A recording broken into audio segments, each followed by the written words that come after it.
그래서 일본은 지배자와 피지배자 사이의 격차가 크고 복종을 해야 되는 문화인 거예요. 근데 우리나라 사람들은 어떠냐면은 겉으로 보기에는 권력에 굴종하는 것 같은데 뒤에서 딴 생각을 하겠죠. 쟤는 언제 내려오지? 쟤네 시대는 언제 끝나지? 그리고 또 하나의 차이가 뭐냐면은 네, 안녕하세요. 저는 저술가 한윤영이라고 하고요. 최근에는 상식의 독재라는 책을 썼는데 한국 문화의 특수성을 규명하는 책입니다. 이준익 감독의 영화 자산어보를 보면은 정약용 형제들이 이제 천주교 신자냐 아니냐를 가지고 국문을 당하는데 서로 이제 감싸주니까 여기가 너희 형제들이 우애를 과시하는 자리냐 막 이러거든요. 근데 이제 국문학자 정민 선생님이 정리하는 실제 그 기록을 읽어보면 조선인 관료들은 자기가 수사를 하는 입장인데도 가족을 부른 사람을 굉장히 인간 같지 않게 취급했어요. 자기가 수사를 하는 입장인데도. 근데 정약용처럼 다른 모든 걸 다 불다가 두 형 얘기만 나오면 이제 눈물을 뚝뚝뚝 흘린다고 그때 표현을 하거든요. 그런 사람이 보면 굉장히 인간적인 동정을 했어요. 그러니까 자기가 수사를 하는 입장인데도 국가 권력이 자기를 취조를 할 때 가족을 감싸는 사람을 존중하는 문화가 한국 문화다. 일본 어떨까요? 아니죠. 일본 문화에서는 자기 자식이 사회적으로 무리가 되는 일을 했을 때 부모가 일본 사회 공동체를 향해서 사과를 하는 문화가 있어요. 옛날에 이제 적군파라고 해서 일본의 극좌파들이 나중에 이제 막 산장에 들어서 서로 죽고 죽이고 이런 뭐 참극이 벌어진 일이 있는데 이게 사회적으로 무리가 되니까 적군파 자녀의 부모 중 한 명이 한 살해마저 있었을 정도예요. 그리고 자녀가 살인범이면 부모가 사과를 하는 문화인 거예요. 근데 한국에서는 이를테면은 화성 연쇄살인범 이춘재 어머니 인터뷰가 나오는데 어머니가 자기 자녀가 그랬다는 걸 약간 안 믿는 뭐 그런 뉘앙스가 있어도 사람들이 그냥 그러려니 하잖아요. 뭐 엄마인데 그럼 뭐 어쩌겠어 라고 생각하잖아요. 물론 뭐 악플은 좀 달립니다만 가족끼리 서로를 감싸는 것 자체는 그냥 그럴 수도 있다 라고 생각하는. 고대 그리스 비극 중에 굉장히 유명한 작품으로 안티고네라는 작품이 있습니다. 이제 안티고네는 오이디푸스의 딸인데 안티고네가 사형을 당하는 이야기예요. 왜 사형을 당하냐면은 오이디푸스가 테베의 왕이었는데 비극적인 죽음을 맞이하니까 아들 둘이 왕권을 두고 다툽니다. 아들 한 명이 이겼어요. 근데 그러니까 다른 아들 한 명이 외국으로 도망가서 외국 군대를 이끌고 나타납니다. 그래서 둘이 벌판에서 싸우다가 둘 다 죽어요. 그러면 이제 어떻게 되죠? 왕권 다툼을 하다가 두 명이 죽은 건 똑같은데 국가의 관점에서 한 명의 왕자는 정당한 왕이 계승자이고 나라를 위해 싸우다 죽은 애국자이고 다른 한 명의 왕자는 외국 군대를 이끌고 왔으니까 반역자인 거예요. 그렇죠? 그런데 안티고네라는 그 두 오빠의 여동생의 입장이 어떻게 됩니까? 두 오빠는 둘 다 어리석은 오빠이지만 자기 오빠인 거예요. 그래서 반역자인 오빠를 매장하지 말라고 이제 국가가 명령을 내려서 이제 벌판에서 썩어가고 있는데 그걸 이제 시신이 썩어가는 걸 보지 못해가지고 안티고네가 나가서 매장을 합니다. 그리고 그 행위가 또 반역죄라고 이제 규정이 돼서 국가에 의해서 처형을 당하는 게 안티고네예요. 그래서 그 안티고네의 잣대로 보면 어떻게 된다? 한국 문화는 안티고네의 편을 드는 문화예요. 안티고네가 정확하게 잘 이해가 된다고. 일본 문화는 안티고네를 사형시키는 사람들의 편을 드는 문화입니다. 아이고 반역자이죠. 왜 반역자를 묻고 있어? 라고 얘기를 하는 그런 문화라는 겁니다. 그러니까 이게 어떤 거냐면은 한국에서는 이제 가족이랑 원초적인 집단이 있으면 그 가족끼리 서로 챙겨주고 부모는 자식에게 눈먼 사랑을 보여주고 자식도 부모가 죄를 지었더라도 옹호해주고 이런 것들이 그 옹호가 되잖아요. 근데 그것보다 뒤에 인위적으로 만들어진 공동체의 규율, 일본에서 와라고 표현하거든요. 이게 우리말로 화합할 때 그 화자인 한자인데 이 와가 훨씬 중요한 문화예요. 그래서 일본의 와는 그냥 들으면 한국인들이 우리라고 하는 거랑 좀 얼추 가깝게 보이지만 전혀 다릅니다. 왜냐하면 한국인의 우리가 구석기적이라면 일본인의 와는 신석기적이기 때문이에요. 그래서 일본 문화는 한국 문화와 마찬가지로 그 반대 방향에서 또 하나의 극단인 거예요.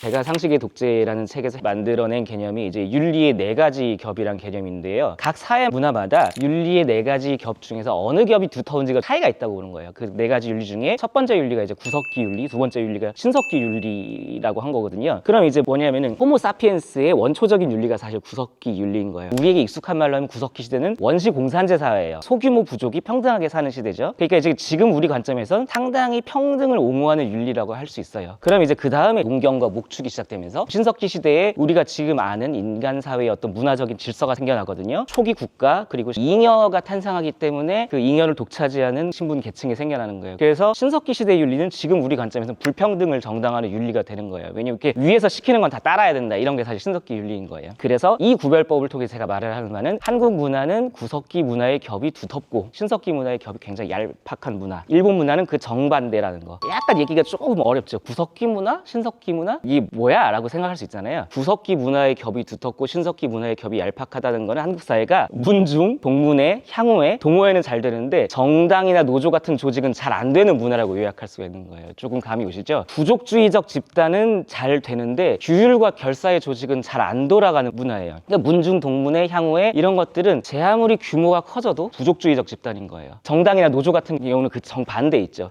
우리나라에도 정당 있고 노조 있잖아 이렇게 말씀하셨어요. 근데 우리나라는 그 정당과 노조조차 부족주의적 집단처럼 굴러가는 경향이 있는 거예요. 이게 그 예전에 미국 대사관의 문관이었던 그레고리 핸더슨이라는 분이 옛날에 쓰신 소용돌이 한국 정치라는 되게 유명한 책이 있어요. 소용돌이 한국 정치라는 거 뭐냐면 한국은 강대한 국가와 개인 사이에 중간 단체가 없어가지고 모든 개인들의 투쟁이 국가를 향해서 이제 소용돌이처럼 빨려 들어간다 이런 얘기예요. 이 분석은 한국은 중간 단체가 없다라는 얘기거든요. 이 중간 단체가 없는 이유가 제가 보기엔 이 얘기예요. 신석기 부대의 겹이 얄팍하기 때문에. 그래서 어떻게 되느냐? 국가나 대기업 같은 그런 거대한 조직들도 구석기적으로 굴려지는 거예요. 자, 여러분 이제 떠오르는 게 하나 생겼죠? 재벌은 뭡니까? 대기업이에요. 그 엄청나게 큰 기업이고 세계적으로 규모가 큰데 재벌은 대기업을 패밀리가 운영하는 방식인 거예요. 그렇죠? 그리고 정치 영역에서는 패밀리까지는 아니더라도 보통 정당이나 다른 이념단체나 관료 조직의 어떤 규율이 아니라 패거리가 운영하게 되는 게 이제 한국 문화의 특징이에요. 그래서 우리에게 좀 가슴 아프고 슬픈 역사이지만 군부 독재 시절에는 TK 대구 경북의 사관학교 출신 패거리가 나라를 운영했던 거예요. 박정희 시대에 구군부는 648기 패거리였다고 볼 수 있어요. 이제 박정희가 648기는 아니었고 박정희라는 선배가 김종필 포함한 이제 648기 그 후배들과 함께 패거리를 형성해서 이제 쿠데타를 일으킨 거거든요. 이게 자연 발생적 패거리였어요. 그다음에 신군부는 어떻게 되죠? 하나회는 약간 인위적으로 육성한 패거리예요. 6411기가 이제 전두환, 노태우, 정호용 등인데 이 6411기를 정점으로 하는 기수별 TK 패거리, 인위적으로 박정희와 이제 윤필용 등이 군부를 관리하기 위해서 육성한 패거리, 요걸 이제 운영한 거예요. 그래서 이제 지금은 우리 한국 사회가 민주화 이후엔 그런 군부 독재 패거리가 운영하는 나라는 아니게 됐지만 그래도 지금의 어떤 정당 조직이나 그런 국가 권력, 관료 조직 그 상당 부분에 그런 다양한 영역, 다양한 층에서 이제 패거리들끼리 경쟁하는 문화가 사실 한국 문화에 가까운 거예요. 여러분들 이 얘기 들어보신 적 있을 거예요. 한국이 21세기에는 기독교인들이 많고 그 다음에 그 전에 조선시대에는 성리학, 유교 질서가 있는 것 같지만 사실 한국 문화의 근원은 샤머니즘적이다 이런 말씀하시는 분들이 있어요. 이런 얘기할 때 어떻게 말씀하시냐면은 한국 문화는 샤머니즘적이기 때문에 공동체 윤리가 없어. 우리는 비윤리적이야. 이렇게 비평을 하세요. 근데 이게 제가 생각하기에는 구석기 시대 윤리에 대한 무지가 나온 오해예요. 일반적인 우리가 아는 신석기 시대 윤리 그리고 그 다음에 추계 시대 윤리 그 이후의 윤리들이 약한 것이지 윤리가 없는 게 아니에요. 왜냐면 구석기 윤리에서는 집단 구성원들이 서로 간에 이제 품평을 하고 서로 감시하는 것만으로 윤리가 충분히 가능했습니다. 그래서 샤머니즘적 문화, 구석기 문화에서는 신들한테는 재물을 주세요, 오래 살게 해주세요 이런 것만 빌지 윤리적 주문을 하지 않는 거예요. 그럼 이제 한국인들은 윤리가 없고 돈과 장수만 밝혀서 그런 주문을 하느냐? 그게 아니고 원래 그 시대엔 그런 거예요. 그래서 구석기 시대의 윤리는 뭐라고 했죠? 집단 구성원들의 품평 윤리라고 했잖아요. 그래서 한국이 품평도 많이 하고 조리돌림도 많이 하고 이런 사회인 것도 사실 이것과 관련된 거예요. 이게 좀 오해를 하실 수가 있는데 신이 더 그 최근 거니까 신석기 문화가 더 우월하다, 일본 문화가 더 우월하다 이런 얘기를 하는 게 아닙니다. 이게 특성일 뿐이에요. 근데 우리가 더 잘하는 게 있고 또 일본이 더 잘하는 게 있고 이런 차이가 발생한다는 것이죠. 특정한 상황에서 장단점이 더 발휘될 수는 있는 거고요. 왜냐하면은 문화의 그 차이라는 거는 어떤 상황에 따라서 이제 장점과 단점이 일어나게 되는 건데 예전에는 일본의 장인 정신 같은 걸 우리가 굉장히 부러워했었잖아요. 장인 정신을 가지고 있으니까 대를 이어서 이렇게 직업 정신을 가지고 그 특정 직무에 이제 몰두하고 기술 개발이 잘 되고 그런 장점이 있었던 반면에 한국인들이 이사도 자주 다니고 신분도 바꾸고 하는 게 21세기 이제 디지털 전환 사회에서는 요 빨리빨리 문화가 굉장히 이제 빨리빨리 이제 체제를 전환하는데 또 도움을 주게 된 거예요. 이런 식으로 이제 장단점이 다르게 되는 거고 인터넷 문화에 한국이 더 잘 적응을 한 게 지금은 또 장점으로 작용하지만 나중에 또 어떤 상황에서는 뭐 일본 문화가 더 강점을 가질 수도 있고 뭐 약간 이런 식으로 상황에 따라 달라지는 것이라고 생각합니다.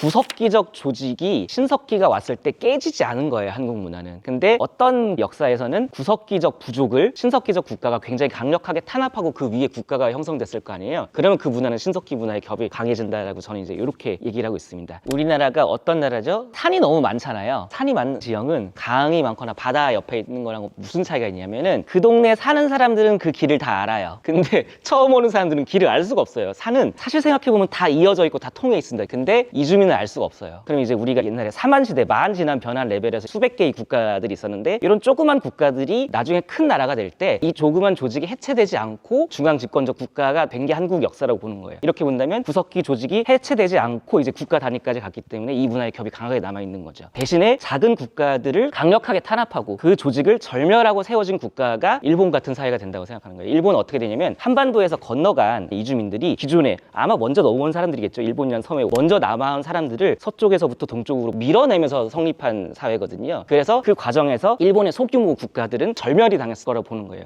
일본도 산이 많잖아요. 네, 물론 산이 많습니다. 그런데 이제 일본은 우리에 비해서는 평야도 굉장히 큰 나라예요. 그리고 또 하나의 차이가 뭐냐면은 한국에서 토착민과 이주민들이 싸운 게 한 기원 전 1세기, 기원 후 1세기 뭐 요 정도로 보거든요. 한국의 이제 단군신화, 주몽설화 이런 것들을 보면은 천손이라고 하는 이 사람들이 이주민이었을 거예요. 그러면은 이주민들이 좀 더 좋은 무기를 갖고 왔겠죠. 아마 그게 추정하자면 석기 시대의 토착민이었을 때 청동기 정도를 들고 이주민 그룹이 왔을 거예요. 근데 청동기 정도로는 이 토착민들이 산을 타고 옮겨 다니면서 저항하는 걸 완전히 꺾을 수가 없었던 거예요. 이주민들이 원주민과의 싸움에서 극단적인 우위를 차지하지 못하고 서로 결혼하고 타협하면서 끝나잖아요. 우리는 그게 타협하면서 끝난 거예요. 그 구석기적 조직을 밀어내지 못하면서 끝나는 게 한국 문화인 거예요. 근데 일본에서는 일본으로 한반도에서 이주민이 건너가는 시기를 2500년 전에 한번 많이 건너갔고 그 다음에 한 1500년 전에 많이 건너갔다고 보거든요. 그럼 1500년 전에 건너간 사람들은 이게 백제고구려 멸망할 때쯤인데 철기를 들고 갔을 거예요. 그러니까 철기를 든 이주민이 석기 시대의 원주민을 만났을 때는 압도적인 우위를 차지할 수밖에 없는 거예요. 그래서 이제 한국에서는 타협으로 결론이 났다. 일본에서는 학살로 결론이 났다. 그래서 한국은 신분이 있긴 있는데 어차피 타협을 했기 때문에 그 격차가 극적이지가 않아요. 그런데 일본은 어떻죠? 완전히 결과 극적입니다. 그래서 일본은 지배자와 피지배자 사이의 격차가 크고 복종을 해야 되는 문화인 거예요. 한국 사람도 어떻죠? 권력이라고 생각해도 일단 머리를 조아리지만 속으로는 딴 생각하고 있습니다. 쟤는 언제 내려오지? 쟤네 시대는 언제 끝나지? 이런 생각하는 거예요. 우리가 뭐 흔히 말하는 이제 부여 역사에도 나오지만 천재지변이 일어나면 왕을 살해하는 그런 것들은 되게 원초적인 구석기 사회의 그거였잖아요. 신석기 사회가 되면 왕이 이제 신을 대리하여 인간을 통치한다는 관념이 형성되면서 이제 왕이 가지고 있는 권력도 더 강해지고 권력 집중도 심해지고 그래서 왕이 부당한 일을 하더라도 권력은 권력이다. 권력에 복종하는 것이 시민들의 임무다. 이런 사상이 더 강하게 생기는 거예요. 이게 신석기 문화적인 겁니다. 그래서 한국 사람들이 리더를 따르긴 따르는데 하지만 리더가 부족하면 교체될 수 있다. 물론 이게 그 중국 사상에서는 맹자의 역성혁명론에서 나오는 거지만 이런 맹자를 조선 사대들이 더 잘 받아들이는 맥락은 한국의 이제 구석기 문화적인 특징과 관련이 있다.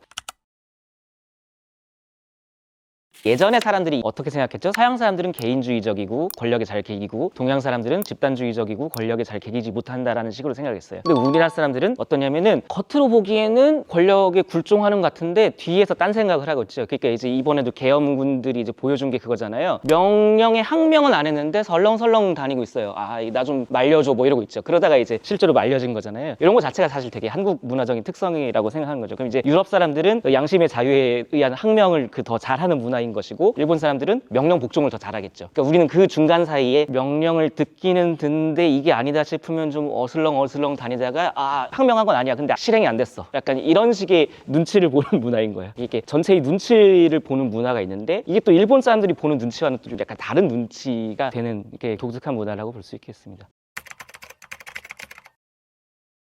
사실 한국 문화랑 일본 문화 비교하는 거 사람들이 굉장히 좋아하잖아요. 근데 이게 되게 재밌는 게요. 최근에 이제 연구 결과로는 사실 한국인이랑 일본인은 유전적으로는 거의 동일한 집단이라고 해요. 다른 나라 사람들에 비하면. 그런데 이제 문화적으로는 굉장히 멀잖아요. 그래서 우리가 흔히 가깝고도 먼 나라라고 한국과 일본을 표현을 하는데 이게 제 생각에는 좀 정확하게 얘기하자면 유전적으로는 가까운데 문화적으로는 매우 먼 나라다. 이런 얘기가 되는 거예요. 특히 이제 일본과 한국의 비교 연구에서 일본은 집단주의지만 한국은 관계주의라는 이제 명칭 으로 새로 칭하기 시작했거든요. 그러니까 집단주의와 관계주의 차이가 뭐냐면은 일본인들은 이제 집단 내에서의 기능을 중시하기 때문에 이를테면 같은 과 교수라서 일주일에 한 번씩 한 몇 년씩 같이 회의를 하는 사람인데 서로 전화번호를 모른다는 거예요. 그게 중요하지가 않거든요. 근데 한국인들 안 그렇죠? 밥 한번 먹자. 그래서 이게 다 친해지고 그러잖아요. 이렇게 집단을 벗어나도 자기 관계망을 가지고 다음 직장에 가는 거예요. 우리는 그런 식이잖아요. 그래서 집단주의는 그 집단 내에서의 위치가 중요한데 관계주의는 그 사람을 둘러싼 관계망이 중요한 거죠. 제가 이를테면 청주 한씨인데 청주 한씨는 청주에서만 사는 게 아니에요. 한국 한국 어디에서 살잖아요. 어디를 가든 하지만 저는 청주 한시죠. 그런 식으로 우리는 이제 옮겨 다니면서도 그냥 이제 구석기적인 끈이 있는 것이고, 그래서 이사를 다니면서도 사실 어떤 공동체적 속성을 가지고 이제 살아가는 겁니다. 근데 일본 사람들은 지역을 떠나면 그 공동체의 끈이 떨어진다고 생각하고 이제 굉장한 박탈감을 느끼기 때문에 사실 안 되는 거예요. 그래서 이게 재밌는 게 우리 부모님 세대들도 은퇴를 할 때 꼭 고향 가서 사시는 게 아니거든요. 강원도나 경기도 인근의 어떤 교외에 물 좋고 공기 좋은 곳에 전원주택을 짓고 살기도 합니다. 그러나 일본 사회는 어떨까요? 일본 사회는 도쿄에 올라와서 사는 사람들은 있어도 은퇴를 하면 꼭 다시 자기 고향으로 돌아갑니다. 그 지역 사회와 본인의 끈이 계속 본질적인 거예요. 우리는 그렇지 않죠. 이게 큰 차이라고 볼 수 있겠습니다.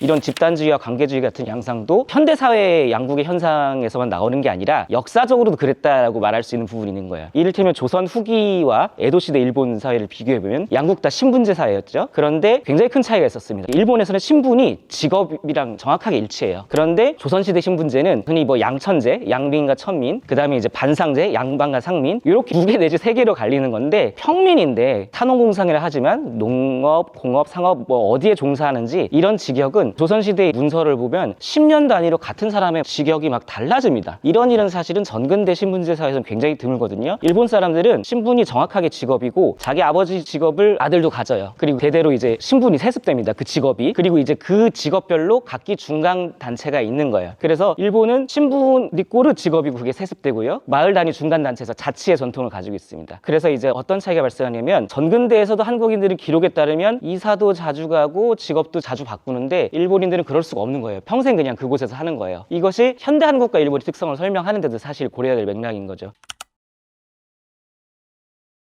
자치의 전통이 있으면 어떻게 되죠? 일본 사람들 협정을 중시합니다. 협정을 한번 맺으면 그거 어기면 안 된다는 거예요. 자치의 전통이 있었으니까. 그런데 한국은 어땠죠? 전근대 사회에서도 자치의 전통이 거의 없었고 중앙 정치가 많은 것을 결정했어요. 그리고 그 정치의 작동 원리는 이제 그 일본 사람들이 잘 이해를 못하는 부분인데 올바름이라고 표현하거든요. 성리학 사회니까. 그래서 일본 사람들이 보기에는 한국인들은 지나치게 도덕지향적이라고 표현해요. 그러니까 일본에서는 연인끼리 싸울 때도 서로 잘 안 맞는다고 싸우는데, 한국에서는 연인끼리 싸움을 해도 네가 옳으냐 내가 옳으냐 서로 싸워요. 그렇죠? 그래서 도덕지향적이 표현하는 거예요. 그래서 한국인들이 일본인에게 하는 요구는 기존의 협정이 올바르지 않은데 그 올바르지 않으면 바꿔야지 왜 그대로 두느냐라고 얘기를 하는 거고, 일본 사람들은 그런 게 어딨어, 우리가 이전에 맺었던 그 한일 협정이 있는데 왜 그것을 어기려고 하느냐, 왜 자꾸 그 갱신 수정을 요구하느냐, 이렇게 얘기하는 거예요. 이런 도식을 잘 기억해 주시면은 굉장히 이제 잘 활용하실 수 있을 거라고 생각합니다. 오늘 제가 준비한 내용은 여기까지고요. 내용이 좋았다면 구독, 좋아요, 알림 설정 부탁드립니다. 감사합니다.